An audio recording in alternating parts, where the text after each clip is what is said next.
Hello. വീരപഴശ്ശിയുടെ സ്മരണകൾ നിലനിൽക്കുന്ന മാവിലാന്തോടുള്ള landscape മ്യൂസിയത്തിലേക്കുള്ള നമ്മുടെ യാത്ര ആരംഭിക്കുന്നത് കാട്ടിക്കുളത്ത് വെച്ചാണ്.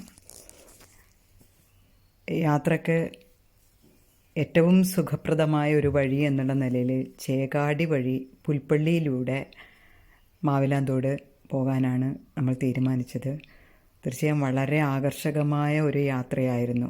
ഒരിക്കലും മനസ്സിൽ നിന്ന് മായാത്ത ഒരുപാട് ദൃശ്യങ്ങൾ കണ്ടുകൊണ്ടാണ് മുന്നോട്ട് പോകുന്നത്.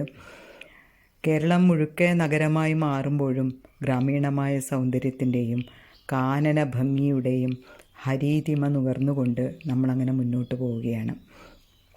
ചേകാടി പാലം പിന്നിട്ട് പുൽപ്പള്ളിയിലേക്കുള്ള വഴി തിരഞ്ഞെടുത്തുകൊണ്ട് കാട്ടിലൂടെ ആ യാത്ര അങ്ങനെ മുന്നോട്ട് പോയി.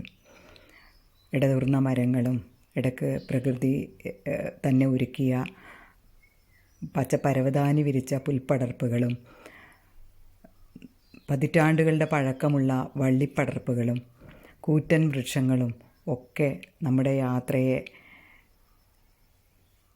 അത്യധികം ആകർഷകമാക്കി മാറ്റി.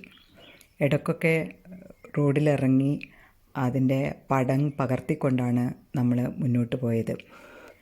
ഇടതൂർന്ന കാട്ടിലെത്തുമ്പോൾ ആനയുണ്ടോ കടുവയുണ്ടോ എന്നുള്ള ഭീതിയും നമ്മുടെ മനസ്സിലുണ്ടായിരുന്നു. എന്നാൽ ഗ്രാമീണരായ ആളുകളുടെ കന്നുകാലികളെ മേയിച്ചുകൊണ്ടുള്ള ജീവിതം അതിനിടയിൽ നമുക്ക് കാണാൻ ഇടവന്നു. വിറക് ശേഖരിക്കുന്നവരും ആ വഴി കാണാൻ ഇടവന്നു. അങ്ങനെ നമ്മുടെ യാത്ര മുന്നോട്ട് പോയിക്കൊണ്ടിരിക്കെ ചില സ്ഥലങ്ങളിലൊക്കെ നമ്മൾ വണ്ടി നിർത്തി ഫോട്ടോ എടുത്തുകൊണ്ടാണ് മുന്നോട്ട് പോയത്. നഗരജീവിതത്തിൽ നിന്നും ഇത്തരമൊരു സ്ഥലത്ത് യാത്ര ചെയ്യാൻ അവസരം കിട്ടിയതിൽ അതീവ സന്തോഷത്തോടെയാണ് യാത്രാസംഘം മുന്നോട്ട് പോയത്.